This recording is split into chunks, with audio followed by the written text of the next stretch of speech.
Non c'è niente da capire, nulla di particolare. Patrizia Patrizzi, docente di psicologia giuridica all'Università di Sassari. Lei durante il suo intervento ha posto l'accento sul fatto che la norma in qualche maniera ha dei risvolti concreti sulla società, sul contesto reale, che non è un qualcosa di astratto che non ha delle conseguenze. Questo è un elemento molto importante per quanto riguarda i diritti degli omosessuali e non solo. Quali influenze può avere quindi una buona normativa sulle vite delle persone omosessuali? Ma io riprenderei un attimo il senso generale, ha assolutamente delle conseguenze sotto il profilo che la norma comunque assume delle dimensioni, che sono dimensioni del reale, dimensioni della convivenza, dimensioni che riguardano persone, interazioni e gruppi. Una volta che le ha assunte e che le ha normate, l'applicazione della norma, l'esistenza stessa della norma definisce delle realtà. Quindi il fatto che come dire, non esista l'ipotesi di una coppia o di famiglia omogenitoriale, perché non è normata, non è considerata dal diritto, per la verità come dire, ne sancisce la non esistenza.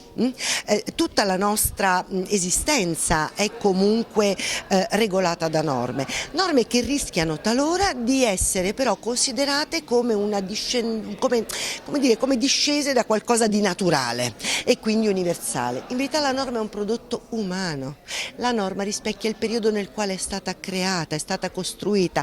Esperti di diritto civile hanno affermato per esempio che la norma dell'articolo 29 della Costituzione è definita in bianco, nel senso che è applicabile al momento storico in funzione del momento storico. Quindi parlare di società naturale significa di società o di sistema che rappresenta i bisogni, le esigenze e gli interessi dei soggetti coinvolti. Quindi la norma ha un bisogno di essere, come dire, modificata, rivista, modulata in funzione delle realtà sociali che intende rappresentare e che deve rappresentare, perché bambine e bambini che crescono, adesso abbiamo parlato di questo e quindi rispetto a questo intendo riprendere un attimo il discorso, in famiglie omogenitoriali non sono, come dire, non vedono tutelati i loro diritti di affetto, i loro diritti patrimoniali e il diritto deve porsi questo problema. Norma e benessere della persona? La norma deve occuparsi del benessere della persona, la norma non vive in astratto.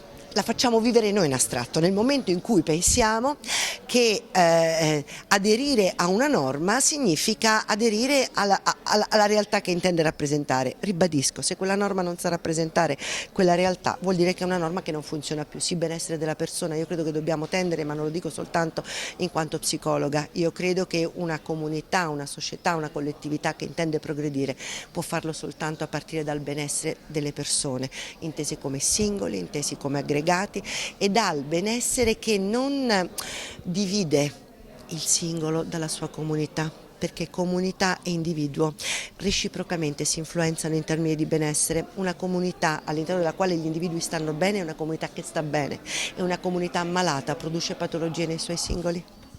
Famiglia o famiglia? Ah beh, sicuramente le famiglie, come possiamo? A meno che dentro famiglia inseriamo tutte le possibili forme, voglio dire, così come possiamo parlare di diritto o di diritti. Cosa vogliamo dire? A me sembra meglio parlare di famiglie, nel senso che le famiglie hanno tante forme, ma le vediamo continuamente, la famiglia cambia man mano che cambiano come dire, gli interessi di coloro che formano le famiglie. Allora, parliamo di famiglie, esistono. Il cambiamento spetta alle persone, prima individualmente e poi collettivamente arriverà